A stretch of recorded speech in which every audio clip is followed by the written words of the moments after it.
ప్రియులారా, ప్రార్థన చేసుకుందాం. పరిశుద్ధుడా, మీకే స్తుతులు స్తోత్రాలు చెల్లిస్తూ ఉన్నాం. ఈ ప్రాతకాల ఆరాధనలో తండ్రి, మీ సన్నిధి నిత్యము మాతో ఉంచండి. ఆరాధన అంతటలో మహిమ ఘనత ప్రభావాలు మీకు ఆరోపిస్తూ యేసు ప్రభు వారి పరిశుద్ధ నామమున వేడుకొనుచున్నాము తండ్రి. ఆమేన్.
ప్రియులారా, ఈ ఉదయకాలపు ఆరాధన కొరకు ఏర్పాటు చేయబడిన పరిశుద్ధ లేఖనాన్ని చదువుకుందాం. అందరము కూడా పరిశుద్ధ గ్రంథాలు తెరచి ఇర్మియా గ్రంథము 33వ అధ్యాయము 15వ వచనం. ఇర్మియా గ్రంథము 33వ అధ్యాయము 15వ వచనాన్ని కలిసి చదువుకుందాం. ఆ దినములలో ఆ కాలమందే నేను దావీదునకు నీతి చిగురును మొలిపించెదను. అతడు భూమి మీద నీతి న్యాయములో అనుసరించి జరిగించెను. ప్రియమైన దేవుని కుటుంబీకులారా, విశ్వాసులారా, మీ అందరికీ కూడా అడ్వెంట్ కాలపు శుభాలు తెలియచేస్తూ ఉన్నాను. జన్మదినాలు, వివాహ దినాలు జరుపుకుంటున్నటువంటి మీ కుటుంబాలకు, బంధుమిత్రులకు కూడా యేసుక్రీస్తు ప్రభు వారి పరిశుద్ధ నామమున పండు prince and sisters YouTube channel ద్వారా మేము శుభాకాంక్షలు తెలియచేస్తున్నాం. మీ కొరకు ప్రార్థన చేస్తున్నామండి. మంచిదండి. అడ్వెంట్ కాలం దేవుని కృప, దేవుని కాపుదల మెండుగా ఉండునుగాక. అందరూ క్షేమంగా ఉన్నారా? సంతోషానందాలతో ఉన్నారా? అయితే దేవునికి వందనాలు చెల్లిందాం. ఈ దినము దేవుని వాక్యాన్ని కలిసి చదువుకున్నాం కదా. ఈవేళ మన వాక్యాంశం ఏమిటో తెలుసా? నీతి చిగురు. అవునండి, నీతి చిగురు. యేసుక్రీస్తు ప్రభు జననము కొరకు అనేకమైన ప్రవచనాలు మనం ఎరిగిన వారము దైవ గ్రంథములో లిఖించబడి ఉన్నాయి. దేవుని కుమారుడైన క్రీస్తు ప్రభునకు అనేకమైనటువంటి పేర్లు పెట్టబడ్డాయి. వాటిలో ఈ పేరు ఒకటి. ఆయన ఎవరు అని ఆలోచన చేస్తే నీతి చిగురు అనే అంశాన్ని మనం ధ్యానం చేస్తూ ఉన్నాం ప్రియులారా. అదే మాటలు ఇర్మియా గ్రంథములో 23వ అధ్యాయములో 5వ వచనం పరిశుద్ధ గ్రంథాలు తెరచి చదువుకుందామా? యెహోవా ఇలాగు ఆజ్ఞించుచున్నాడు, రాబోవు దినములలో నేను దావీదునకు నీతి చిగురును పుట్టించేదను, అతడు రాజై పరిపాలన చేయను.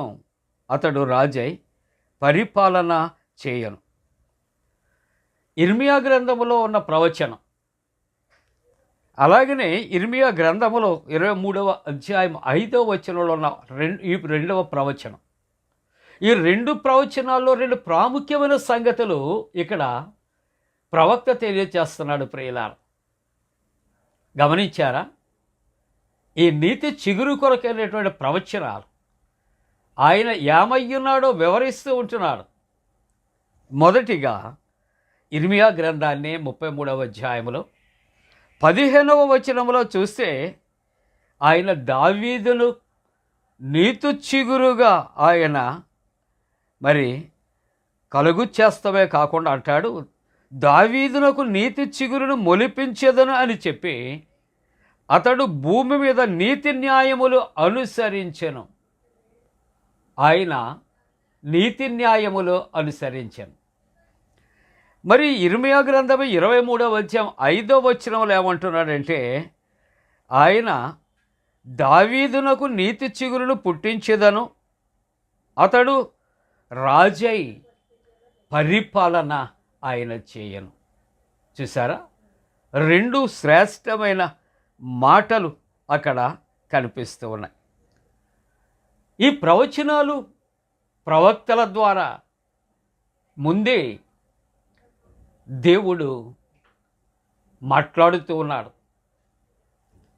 దేవుని యొక్క జననము, దేవుని కుమారుడైన క్రీస్తు ప్రభు యొక్క జననము ప్రవచనాల నెరవేర్పు అని మనం మాట్లాడుకుంటూ ఉన్నాం.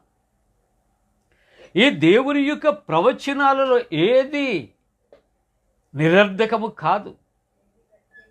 ప్రతి ప్రవచనము కూడా నెరవేర్పు జరిగింది ప్రియులారా. ఒక్కొక్క ప్రవచనములో దేవుని కుమారుడైన క్రీస్తు ప్రభుకి ఒక్కొక్క నామకరణం చేయబడింది. ఈవేళ అంశములో నీతి చిగురు అని నామకరణం చేయబడింది. కాబట్టి రోమీయులకు రాసినటువంటి పత్రిక 1వ అధ్యాయం ఆ 1వ వచనము నుండి 7వ వచనం వరకు కూడా మనం చదువుతూ ఉంటున్నప్పుడు ఇంకొన్ని సత్యాలు ప్రస్ఫుటంగా కనిపిస్తూ ఉన్నాయి.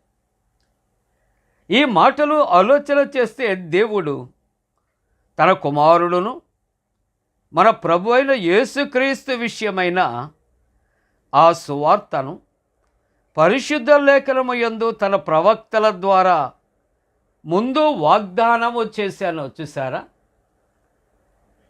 దేవుని యొక్క గ్రంథములో లిఖించబడిన రీతిగా ముందుగా ప్రవక్తల ద్వారా లోకానికి తెలియచేయబడింది అని దేవుని యొక్క వాక్యము వ్రాయబడుతూ ఉంటుంది ప్రియులారా. ఆ విషయాలు మనం ఆలోచన చేస్తూ ఉంటూ ఉన్నప్పుడు యేసుక్రీస్తు శరీరమును బట్టి దావీదు సంతానముగా మృతులలో నుండి పునరుద్ధానుడైనందున పరిశుద్ధమైన ఆత్మను బట్టి దేవుని కుమారుడుగా, చూసారా, దావీదు యొక్క వంశములోనో గోత్రములోనో అనే మాటలు ప్రవచనాలుగా మనం చెప్పుకుంటూ ఉంటాం. కాబట్టి మొదటిగా ఇక్కడ చూస్తే యేసుక్రీస్తు ప్రభు శరీరమును బట్టి దావీదు వంశములో, అలాగనే మృతులలో నుండి పునరుద్ధానుడైనందున పరిశుద్ధమైన ఆత్మను బట్టి దేవుని కుమారుడుగా ప్రభావముతో ఆయన నిరూపించబడేను. ప్రియులారా, దేవుని కుటుంబీకులారా, నీతి చిగురు క్రీస్తు ప్రభు దావీదు వంశములో ఆయన జన్మిస్తాడు అనే ప్రవచనం నెరవేర్పు. అందుకనే యేసుక్రీస్తు ప్రభు ఆయన యెషయి ముద్దు చిగురును, రెండవది దావీదు యొక్క నీతి చిగురుగా ఆయన జన్మించాడు. 2 మాటలు. కాబట్టి ఈ బిరుదు కొరకు ఆలోచన చేస్తే ఇక్కడ క్రీస్తు ప్రభు యొక్క సార్వభౌమత్వం, ఆయన రాజులకు రాజుగా ఆయన జన్మించాడు కాబట్టి ఆయన యొక్క ఔన్నత్యానికి రుజువుగా ఉన్నది అనే మాటలు తెలియజేస్తూ ఉన్నా. ఈ ఉదయకాలపు ఆరాధన అడ్వెంట్ కాలము 3 వారిల జీవితాలు చిగురించటానికని మొన్న జ్ఞాపకం చేసుకున్నా. ఈ దినము మన జీవితాలను ఆయన చిగురింప చేయగలిగినటువంటి దేవుడు. మన జీవితాలకు పచ్చదనాన్ని ఆయన అనుగ్రహించే దేవుడు. పరిశుద్ధతను ఆయన కలుగజేసే దేవుడు. ఫలింపు ఆయన ఇచ్చే దేవుడుగా ఆయన ఉన్నాడు. మన జీవితాలకు సార్వభౌముడుగా ఉన్నాడు. సార్వభౌమ అధికారము లోకము మీద, పరలోకం మీద ఆయన కలిగి ఉన్నాడు. ఈ ఉదయకాలపు ఆరాధనలో నీతి చిగురు అయినటువంటి యేసయ్యను మన జీవితాలలోనికి ఆహ్వానిద్దాం. నీతి చిగురు అయిన యేసయ్య యందు నమ్మిక ఉంచి, విశ్వాసం ఉంచి మనమందరమును కూడా ఆ గొప్ప ఆశీర్వాదాలు పొందుకుందాం. అలా చేయటానికి దేవుడు తన పరిశుద్ధాత్మ కూడిన మనపై మెండుగా కుమ్మరించునుగాక. ఆమేన్. ప్రార్థన చేసుకుందాం. పరిశుద్ధుడా, ఈ ఉదయకాలపు ఆరాధనలో నీవు నీతి చిగురు అని దేవా నీ వాక్యాన్ని ధ్యానం చేసుకున్నావు. మా బ్రతుకులకు, మా కుటుంబాలకు, మా జీవితాలకు నీవే నీతి చిగురుగా ఉద్భవించావు. ప్రవచనాలు నెరవేర్పు నా తండ్రి మా వినికిడిలో జరుగుతున్నందుకు స్తోత్రాలు. నీ సార్వభౌమ అధికారాన్ని మేము నాయనా ఒప్పుకుంటూ నాయనా నీతి చిగురుగా ఉన్న యేసయ్యను మా హృదయాల్లో చేర్చుకునే భాగ్యం మాకు ఇచ్చారు. ప్రయాణాల్లో ఉన్న బిడ్డల కొరకు ప్రార్థన చేస్తూ ఉంటున్నా నాయనా. స్వదేశ విదేశాల్లో ఉన్నటువంటి విశ్వాసులకు రక్షణ కొరకు ప్రార్థిస్తాను. అనారోగ్యాలతో ఉన్నటువంటి వారు, వ్యాధి బాధలతో ఉన్నవారు స్వస్థత కొరకు ప్రార్థిస్తున్నాం. లోకము యువజాలని సమాధానము, సంతోషము కలుగు చేయడు. యేసు నామమున వేడుకొనుచున్నాము తండ్రి. ఆమేన్. పరలోకమందున మా తండ్రి, నీ నామం పరిశుద్ధపరచబడనుగాక, నీ రాజ్యం వచ్చునుగాక, నీ చిత్తం పరలోకమందున వేర్చినట్టు భూమి అందు నెరవేరునుగాక. మా ఇందిన ఆహారం నేడు మా దయచే, మా ఎడల అపరాధం చేసిన వారికి క్షమించిన ప్రకారముల అపరాధము క్షమించము, శోధంలోని తెక కీడును తప్పించము. రాజ్యము, శక్తి, మహిమ నిరంతరము నీవే ఉన్నవి. ఆమేన్. మన పరమ తండ్రి అయిన దేవుని యొక్క ప్రేమయు, ప్రభువైన యేసుక్రీస్తు ప్రభు కృపయు, పరిశుద్ధాత్మ యొక్క అన్యోన్య సహవాసము ప్రాతకాల ఆరాధనలో ప్రభువుని ఆరాధిస్తున్న ప్రతి కుటుంబానికి తోడుగుండి సంరక్షించి కాపాడునుగాక. ఆమేన్.